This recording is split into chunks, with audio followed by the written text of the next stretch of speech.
বগুড়ায় যমুনা নদীর ভাঙনে ধুনটে হুমকির মুখে পড়েছে ব্রহ্মপুত্রর ডানতীর রক্ষার মূল বাঁধ। বালির বস্তা ফেলে পানি উন্নয়ন বোর্ড ভাঙন রোধের চেষ্টা করলেও পরিস্থিতি এখনো নিয়ন্ত্রণে আসেনি, বলছে পানি উন্নয়ন বোর্ডের কর্মকর্তা। নবছরে সারিয়াকান্দি, সোনাতরা ও ধুনটে অন্তত 1000 হেক্টর জমি বিলীন হয়েছে যমুনায়। বাড়িঘর হারিয়েছেন কয়েকশো মানুষ।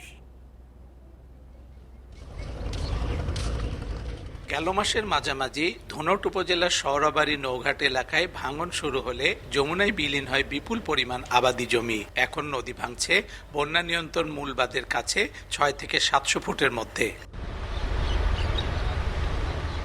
পানি উন্নয়ন বোর্ড বালি ভর্তি বস্তা আর টিউব নদীতে ফেলায় ভাঙনের তীব্রতা কিছুটা কমেছে, কিন্তু পরিস্থিতি এখনো নিয়ন্ত্রণের বাইরে। ডানতীর রক্ষায় 9 বছর আগে নেওয়া প্রকল্পটি বাস্তবায়ন করা সম্ভব হলে স্থায়ীভাবে বন্ধ হবে ভাঙন, বলছেন কর্মকর্তারা। ভাঙনটা স্থায়ীভাবে রোধ করার জন্য আমাদের একটা প্রকল্প ইতিমধ্যে প্রক্রিয়াধীন রয়েছে, এটা বর্তমানে পানি সম্পদ মন্ত্রণালয়ে রয়েছে।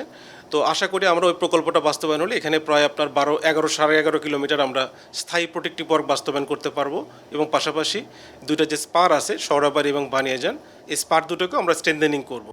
প্রস্তাবিত প্রকল্পের কাজ সময়মতো শুরু না করায় গেল 9 বছরে সারিয়াকান্দি, সোনাতলা ও ধুনটে অন্তত 1000 হেক্টর জমি বিলীন হয়েছে যমুনায়। বাড়িঘর হারিয়েছে অন্তত 550 পরিবার।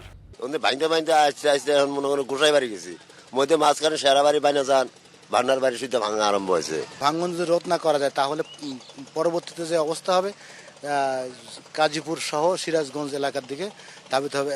বাঁধটি রক্ষা করা সম্ভব না হলে বগুড়ার পাশাপাশি ক্ষতিগ্রস্ত হবে সিরাজগঞ্জ জেলার বিভিন্ন এলাকা। Hasibur Rahman, independent news, Dhunat, Bogura.